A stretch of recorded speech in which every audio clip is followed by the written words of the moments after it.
So after our regularly scheduled stream crash in the 6th or 7th inning, we are back with Camden Hayslip lifting a fly ball to the left side. That's going to be Gio Martini out there in left, putting it away. 2 up, 2 down. There was also a ground out to the third baseman from Joey Kramer. So as it currently stands, still a 10-run lead for the Pack. Up now is Connor Sharpio looking to build on his 2 home runs that he's hit so far today. A broken bat liner, soft liner is taken in by the third baseman Jacob Johnson. So a quick 3 up, 3 down home half of the 6th. We're going to head to the 7th here on the Prune Packer YouTube channel. All closed last call. Beer, wine, and merchandise, they close at the end of this inning.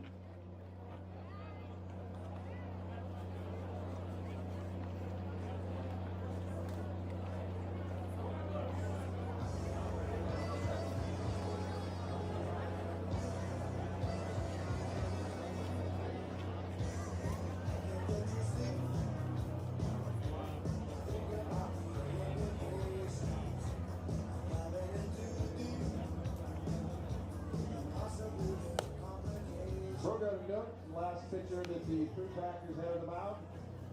Incorrectly noted, it was Michael Quaidens, University of Michigan. Coming to the pitch right now, University of Virginia, number 33, Blake Barker.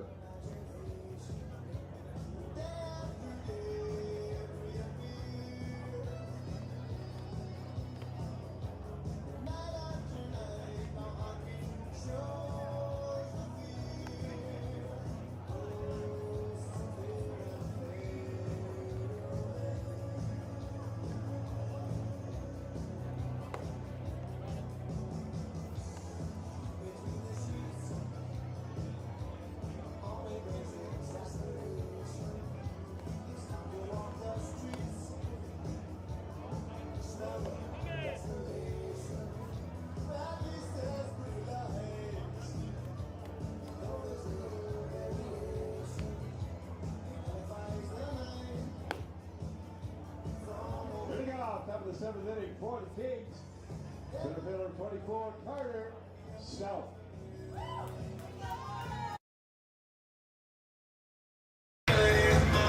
Back to the pen for the Pack. This time it's going to be Blake Barker entering this one. Not going to the bullpen here in the booth, though. Griffin Snyder still here on the call with you. Thank you so much for sticking with us through our technical difficulties.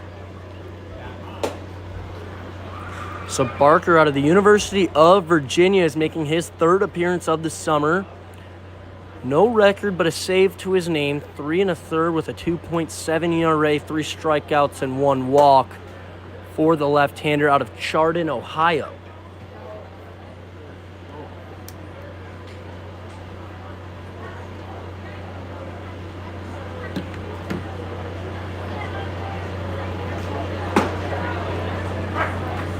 Finally finds the zone on his 3rd offering, a 90-mile-an-hour fastball for a called strike 1 to Carter Stout, who will be followed by Casey Karbowski and Kevin Ferruta here in the 7th. And this one fouled off to the right side. Stout moves into a even count, 2 balls and 2 strikes against Barker.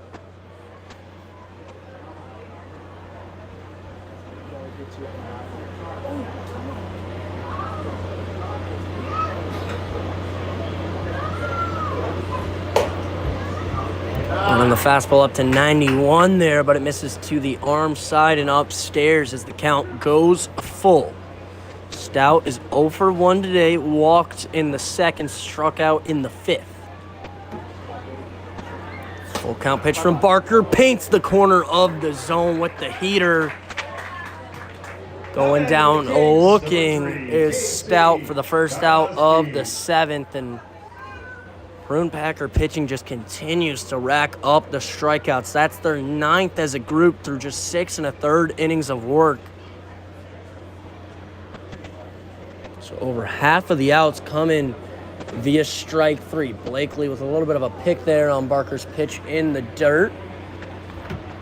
Good job there by Karbowski, laying off of it and getting ahead early, 1-0.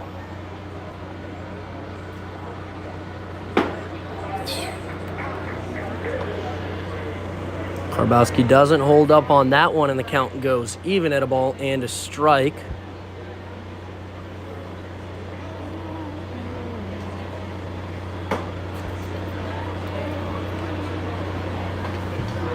This Kings team definitely has been putting up a fight, even despite that big lead that the Packers were able to build on early, and that's a promising thing to see from this young Kings squad. Definitely mostly younger guys in the black and gold today.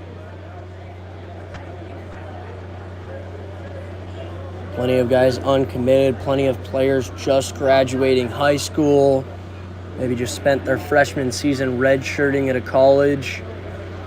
It's good to see a team that doesn't give in. They keep on fighting, trying to get back into it.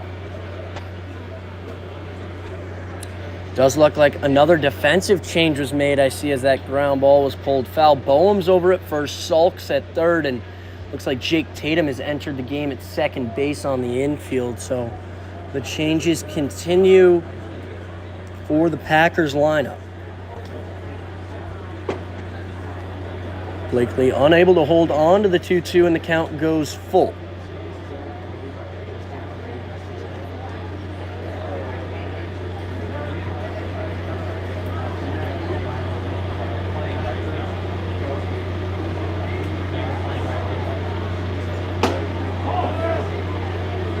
Karbowski takes the full count pitch just below the knees for ball 4. Good take there from the first baseman. Helps him get his second walk of the day.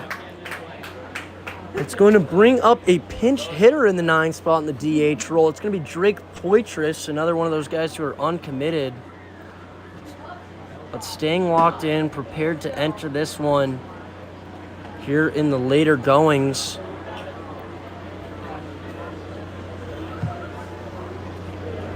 Looks like on deck there are also more changes that will be coming in. Blakely has a tough time with the fastball that time from Barker. It gets away from him and the count moves to 2-0. Meanwhile, Karbowski able to scamper his way over to second.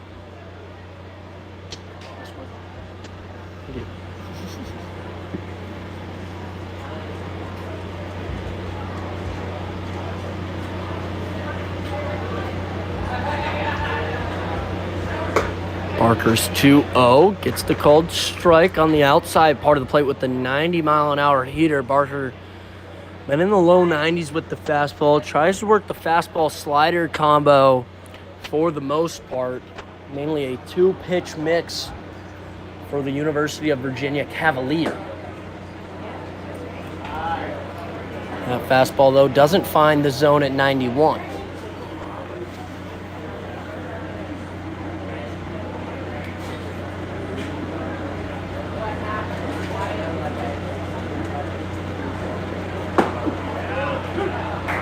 Called strike 2. Poitras tried to sell the walk, but I think he did know that that one was in the zone. Well, actually, I stand corrected. That one maybe missing a little bit inside after taking a look at the TrackMan strike zone that we were so lucky to have here at Rec Park. Good job staying alive. Fouls off the full count offering from Barker, and we'll do it again with a runner on second, just one out. Kings went down 12-0 after 4, but since then, a couple of unanswered runs, doing a good job staying in it, staying aggressive, not going to go down without a fight. Still a long ways away from competing for this ball game, as that makes them one step closer as Poitras stays patient and takes the walk. And coming up now, it's going to be Lopez in the leadoff spot for the Kings. He's taken over for Jack Castagnola, who is 0 for 1, but worked a couple of walks so far, even came around to score in the 6th.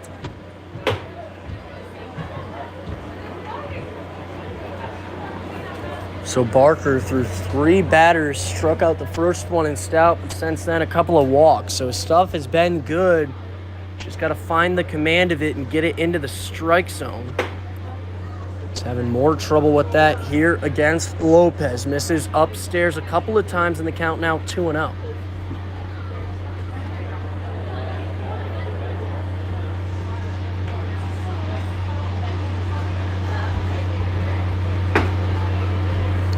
Gets the called strike there. Once again, getting him back into a count. Now 2-1.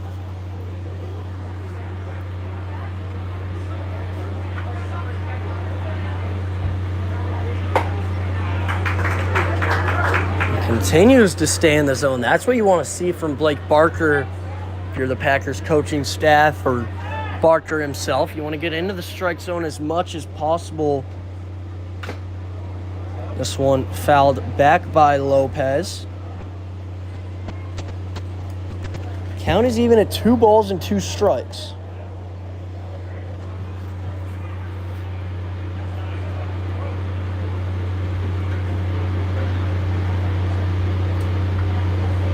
Barker kicks and delivers a fastball, beats him at 91.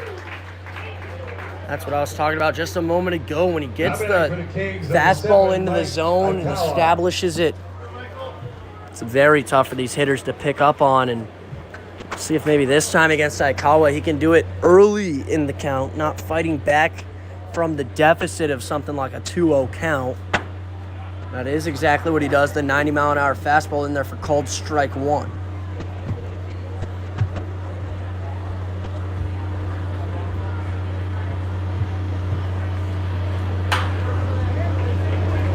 And the next one, another fastball and another one in the zone. Barker seems to have maybe found that rhythm or that release point that he was looking for earlier in the inning, or at least during those 2 walks that we saw back to back, but now he looks dialed in. Uses a little bit of a chase pitch there on the outside part of the plate, but a good take by Aikawa, who tripled his last time up just an inning ago. Helped bring home both of those runs, but goes down on the slider. Blakely pops up, fires to first, and gets him. Barker picks up a hat trick of strikeouts here in the 7th and holds on to that double-digit lead. We take a break, stretch it out here in Healdsburg.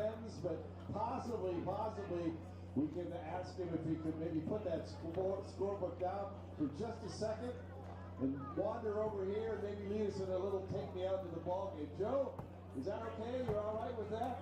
I know, it's tough. But somebody's got to do it, Joe. Somebody's got to do it.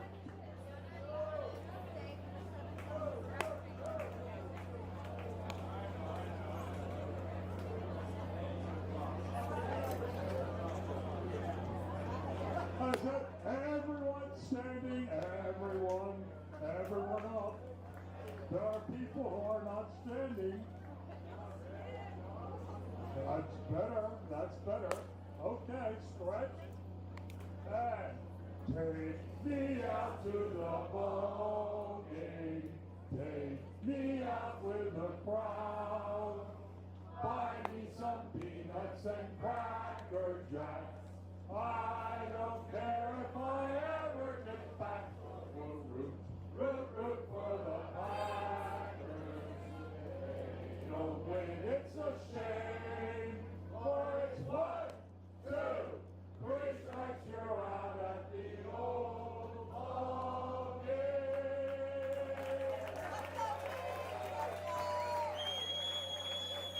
All right, Joe, to head back to that scorebook. Your job was well done. Thank you so much. Leading off the bottom of the 7th inning, University of Arizona, number 13, Blake McDonald.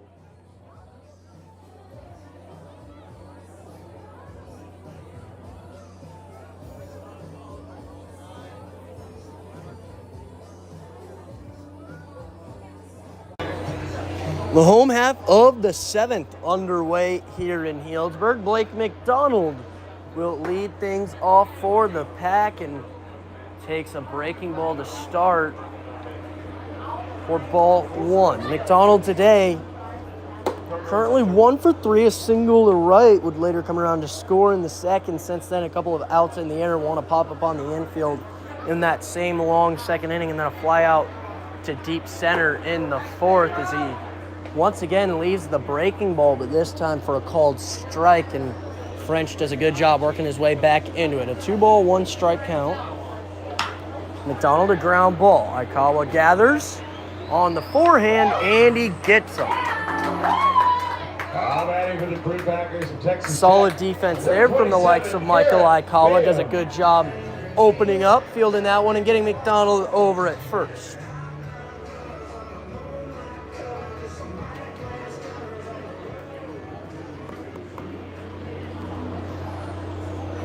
Up now, the right-hand hitting Garrett Boehm, who likes the first one he sees. Hillman, though, does a good job of charging it and getting him on the run for a quick second out here in the 7th.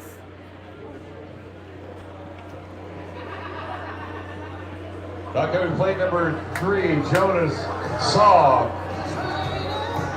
Jonas Salk steps up to the dish. He's 2 for 3 today. Would have been 3 for 3 if it wasn't for a spectacular play by the second baseman Hillman, who went diving into shallow center to come up with a line drive that Salk hit in the 5th. Other than that, though, a couple of singles and a couple of runs scored for the Portland Pilot. Leaves the 84-mile-an-hour fastball inside, avoids getting jammed up there like he did on the line out, and gets ahead 2-0. Good breaking ball there from French. Gets him back into the count. Same thing we saw against McDonald. Pitch after McDonald would go down on the ground out. We'll see what French has in store for Salk. It's going to be off the end of the bat on another breaking ball, this time, though, fouled off.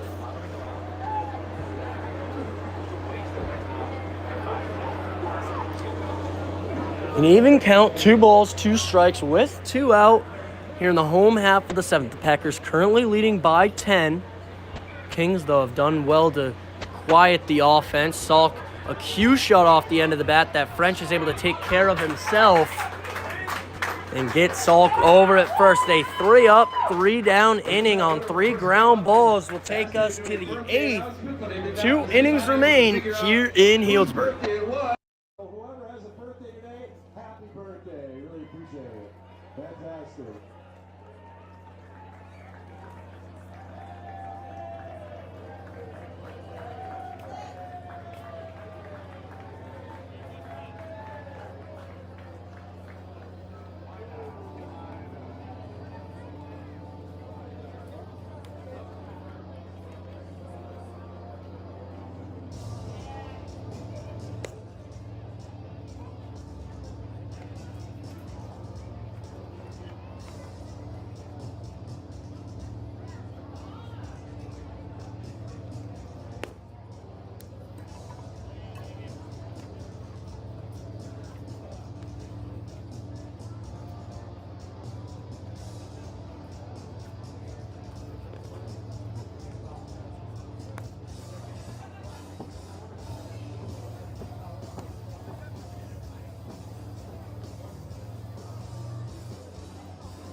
Top of the 8th inning for the Kings, number 10, Dylan Hillman.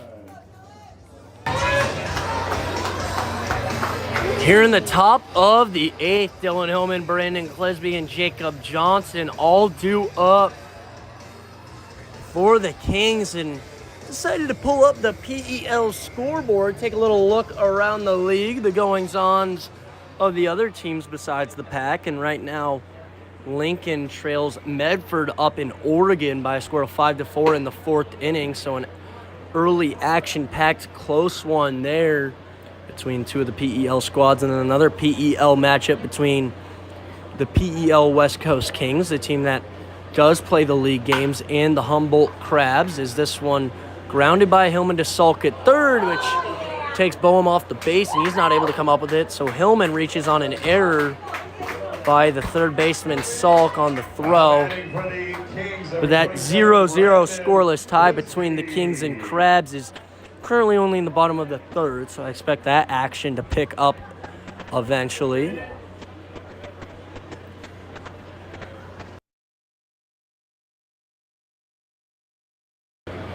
Talking about the rest of the teams brings up the fact that the Packers were able to clinch first place in the PEL for the regular season with an 18-2 record, and with a few wins over the Potters, a handful of them over the past couple of weeks. This one chopped by Clisby. Salk goes 5-4 to Tatum to 3 to Boehm. It's in time. The double play is turned.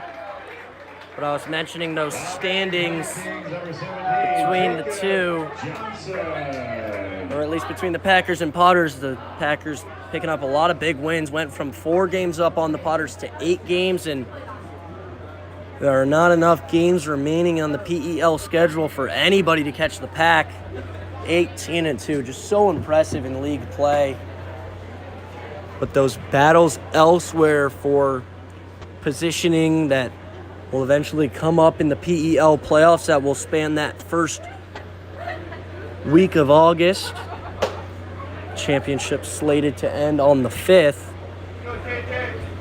Potters currently holding a 1.5 game lead over both Solano and Humboldt, and just a 2.5 game lead over Medford and the West Coast Kings. So the rest of the team's pretty bunched up when you look past the Packers at 18-2. But when you consider the sport of baseball, the ability to go out there and win that high of a percentage of games, incredibly impressive from this Prune Packers squad. Johnson, meanwhile, goes down on the fastball from Barker, who picks up his 4th strikeout of the game. We're going to head to the home half of the 8th, which should likely be the Packers' last at-bats this Friday night. And of course, Danny Electric and all of his folks, whatever you ask, they're willing to donate their time, to volunteer. They're just special people as part of this community. We're so lucky to have Danny's Electric, part of our sponsors. Great people.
Bottom of the 8th inning for the Prune Packers, UC Berkeley, number 4, Cade Campbell.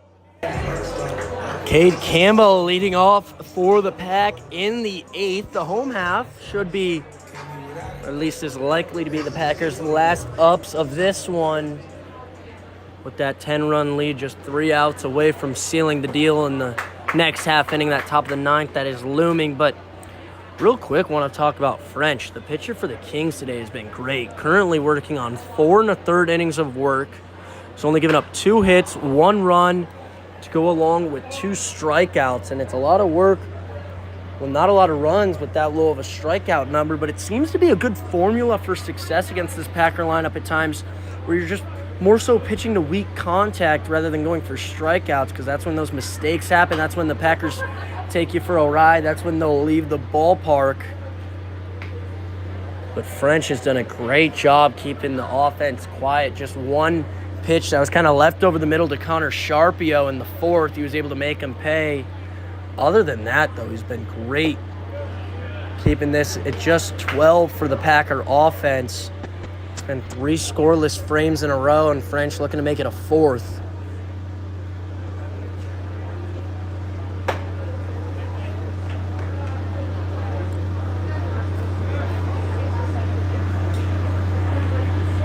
Was even able to help get out of a little bit of a jam there in the third. There was a runner on when he came in to get that fly out. And what do you know, right as I mentioned the low strikeout numbers, he gets Campbell to swing over the top of the breaker. That's going to bring up Tommy Farmer. So now 3 strikeouts for French. So he continues to keep the Packers offense at just a 12-run output. Farmer grounds this one hard. Arkawa, great job on the backhand. Gets it over to get Farmer quickly to get the plus runner. And a quick 2 outs now. It's going to set up Ty Blakely. So nobody on. And 2 outs for the substituted in catcher out of the Oregon Institute of Technology.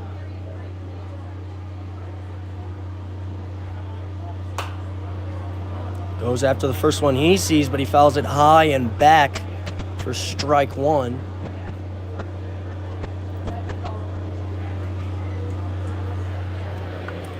If you took a look at the pace, so we're now 2 hours into this one. If you took a look at the pace after those first 2 innings, you would have thought we would have been here all night.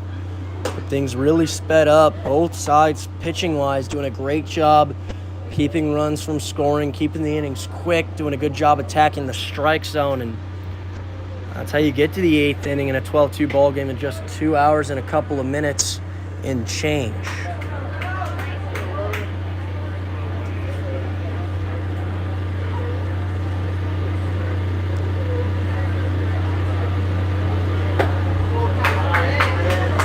Blakely didn't quite go around, but it's a called strike nonetheless against the catcher.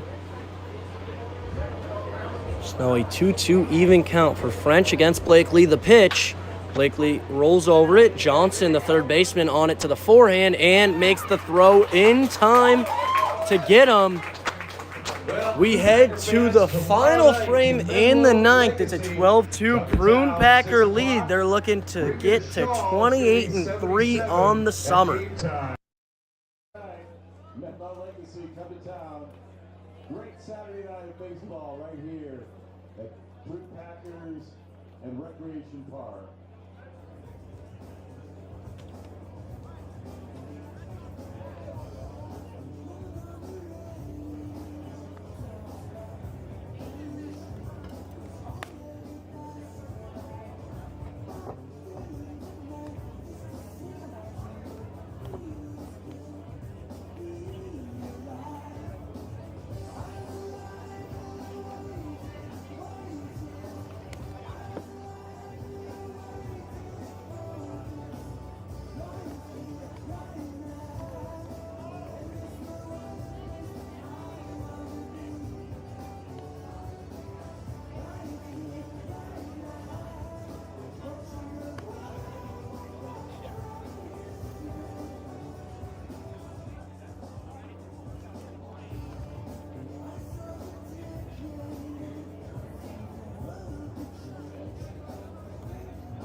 The Pack just 3 outs away from sealing the deal on this one, and Barker should feel plenty comfortable going right after these Kings bats.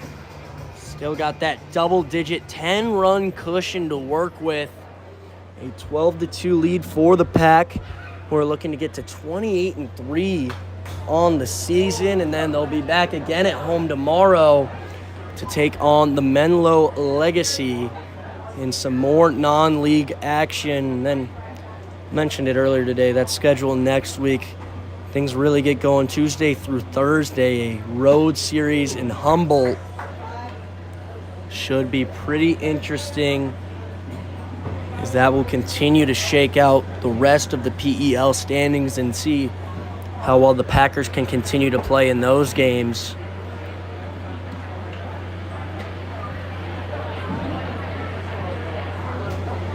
So Barker ahead And a 1-2 count here against Gio Martini, and this one connects with the left-handed hitter. That doesn't feel good, but he will take the free pass over to first, getting a runner on to start it off here in the 9th.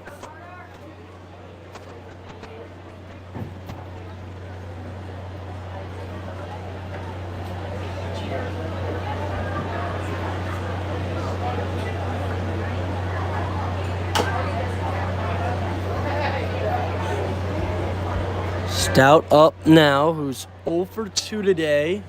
Hasn't put the ball in play. Walked and a couple of strikeouts to his name so far.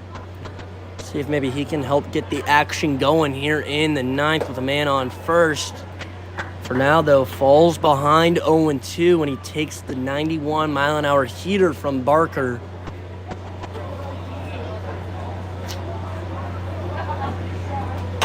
Barker's 0-2, shot foul to the right side.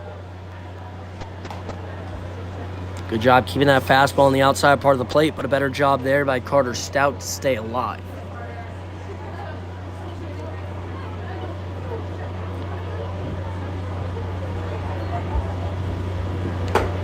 Goes down on the fastball. Barker now up to 5 strikeouts. Karlowski, number 3. In just his 3rd inning of work, he's done a great job, and you want to build up those strikeouts, go ahead and get yourself a left-on-left matchup. Casey Karbowski steps into the box, who's 0 for 1 today with a strikeout and a couple of walks to his name. Very similar to what we saw with Stout's day so far. First one misses up and in. Karbowski definitely doesn't like that.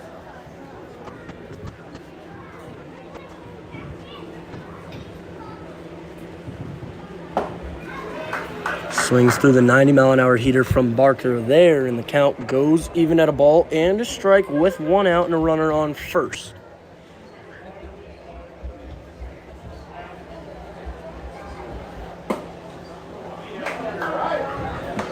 Called strike 2. This time the breaking ball from Barker. We haven't seen it a lot today. He's been reliant on the fastball, but no need to change things up when the heater is working. The 1-2.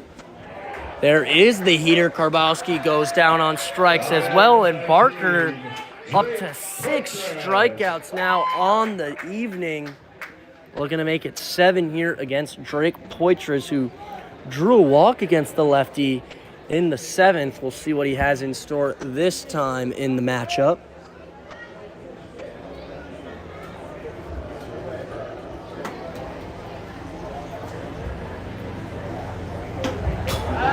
Barker misses up and away with the fastball. It gets away from Blakely, and just like that, Martini is able to move into scoring position.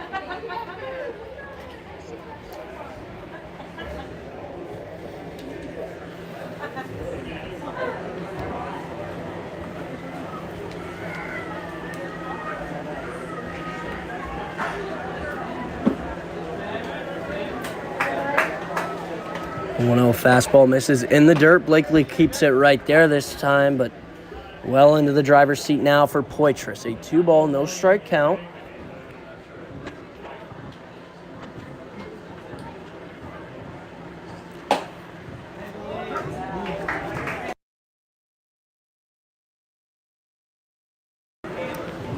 Good pitch there from Barker. Gets him back into the count, 2-1.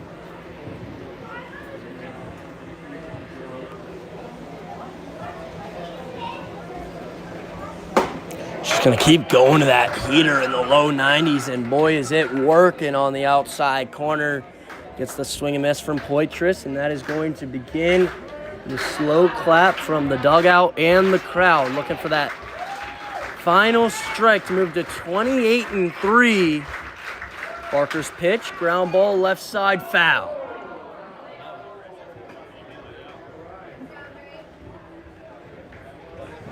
Did go off the end of the bat for Poitras, and that bat is broken. He's going to need a new piece of lumber.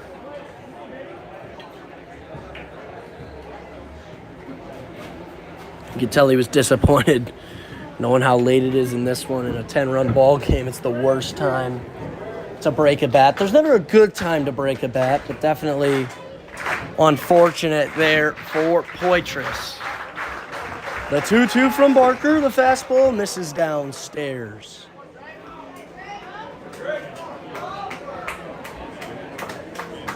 Just below the knees there on the offering from Barker. The count now full with 2 out.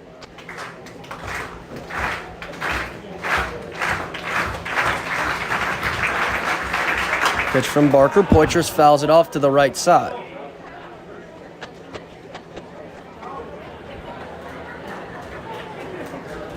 That ground ball foul to the left side might have broken the bat of Poitras, but it was maybe a foot from being extra bases for the subbed-in designated hitter. Had a chance of going fair.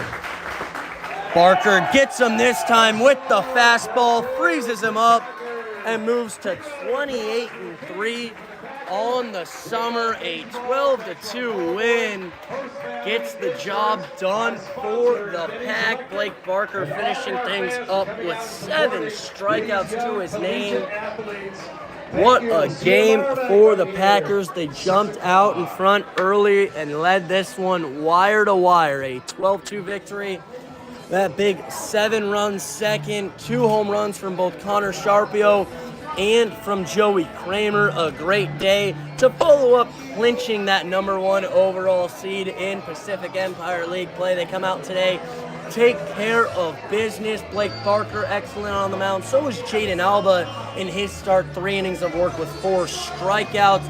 But that's going to do it from here in Healdsburg at Rec Park. A 12-2 victory for the Pack sees them moving to 28-3. They'll be back tomorrow night, same time, 6 o'clock here at Rec Park. Thank you so much for tuning in.